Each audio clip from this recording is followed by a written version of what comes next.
So wanted to talk to you this evening about creating a regular newsletter or a magazine, some other publication, and what is involved, and the who, what, why, where, and when of all these things.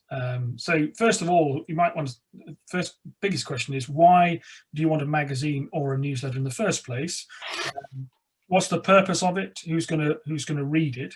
It could be for an external focus for clients, for prospects, which will increase your brand awareness, demonstrate expertise, keep them informed of your latest news or industry news. Educate prospects can be part of the sales pipeline. Essentially, it's hopefully going to be helping you with your revenue long term, but you've also got to remember what's in it for them. If they don't see anything in it for them, they're not going to read it either. So you need to make sure they focus it that way as well.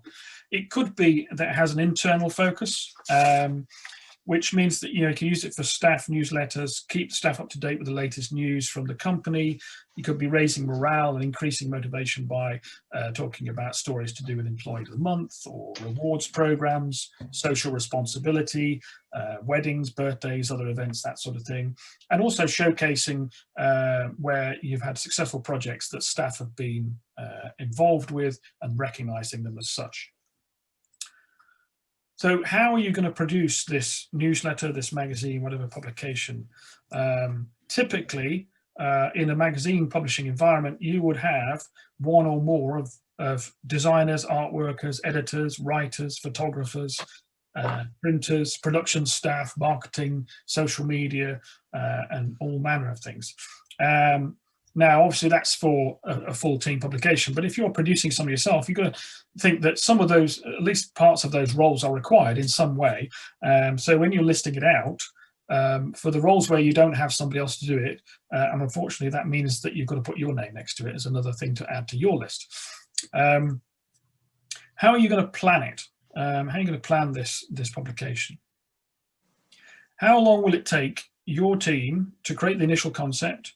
You or your team, depending on whether it's just you doing it, create the initial concept, design each edition, do the copy for every edition, whether that's written yourself, sourcing the stories, briefing the writers, sorting out the images, whether that's taking them yourself, finding them online, stock images, or briefing the photographers, editing and proofing every edition, and planning every next edition after it as well. How long is that going to take? And also, wherever possible, think several months, several editions ahead. In most magazine production, when an issue is going to print, the next one is already in the design department. The ones after that are already having the stories written and edited, and the ones after that are being planned in terms of content. So if you're working alone and you think it's going to take you 6 weeks from start to finish for each issue, don't plan it as a monthly magazine, because all the editions will run into each other and you'll go mad. So also think about the content and your enthusiasm for it. You might have loads of energy and drive for the first few editions, and lots of content. You can do them easily, but as time goes on, the drive to continue with it might reduce, or you run out of content, and it doesn't look good if you produce one issue or 2 issues with a bang and then they disappear and you don't do any more. How are you going to pay for it? You may have a cover charge, but to be fair, most magazines pay for themselves through advertising. And if you're doing this, you need to consider a number of things. How much of the magazine will be adverts?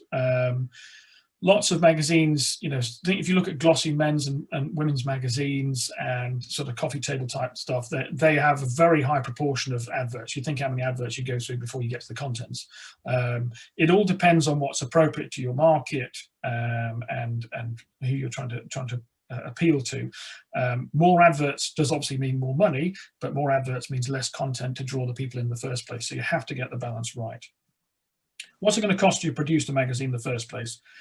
Doing most of it or all of it yourself will save you money, but it will cost you in time. It may be frustrating if some of that's not your key skill, and it'll interfere with your other work. Outsourcing reduces the burden on you, but increases the cost of each publication as it's produced. So that needs to be covered. What return are you looking for?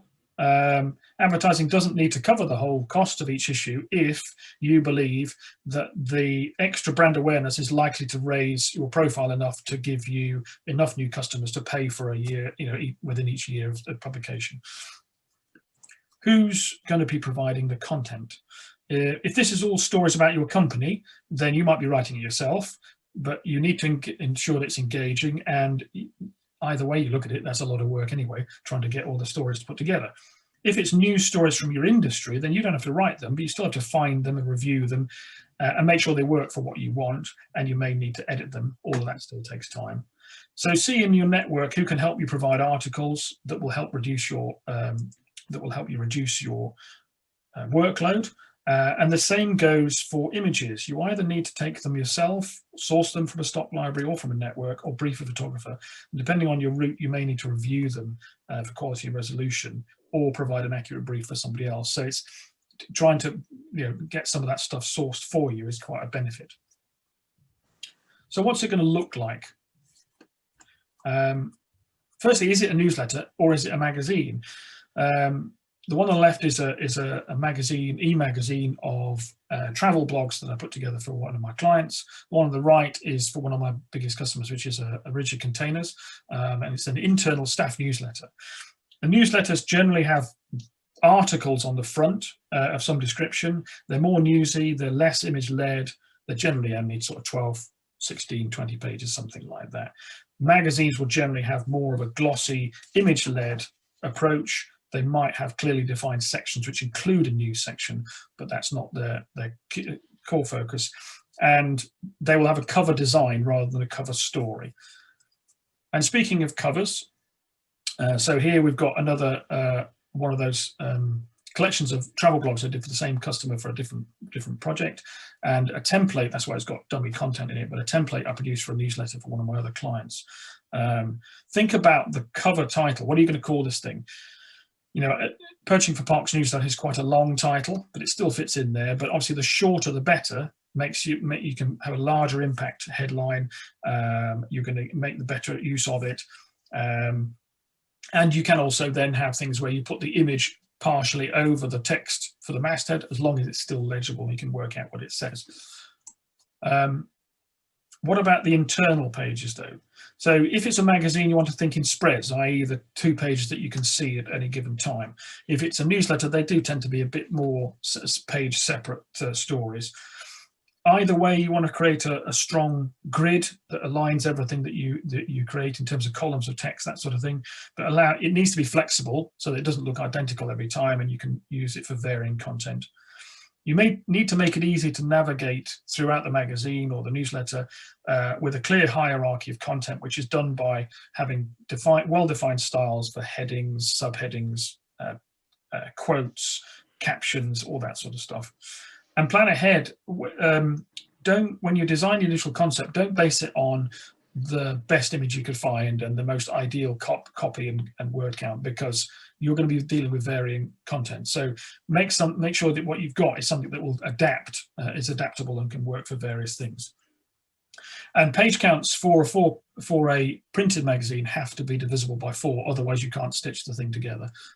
So you have to bear that in mind. If you've got a 30 pages of content, you either have to make it 32 or you have to make it 28. You have to make an editorial decision. You have to find more content or take some out.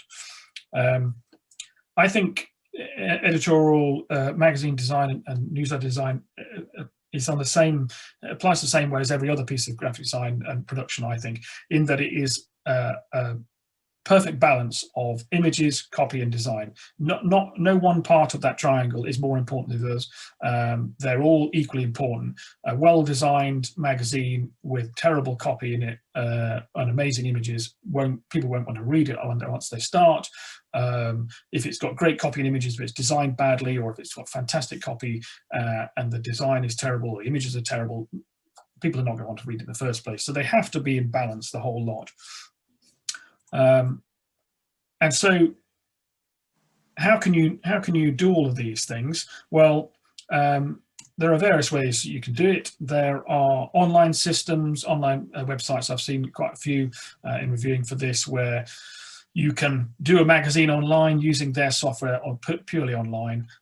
You can use, if you're happy using Canva or you've got somebody who can help you with Canva, there are templates for magazine there. There are some great InDesign templates, and I can easily teach you how to use InDesign, but that is probably quite a commitment to take on a new piece of software like that.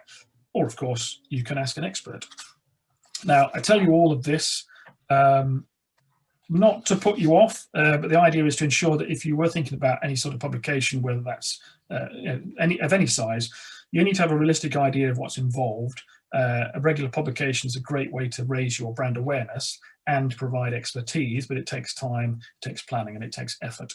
But by being realistic, planning carefully, and outsourcing where you can, it is easily within your grasp.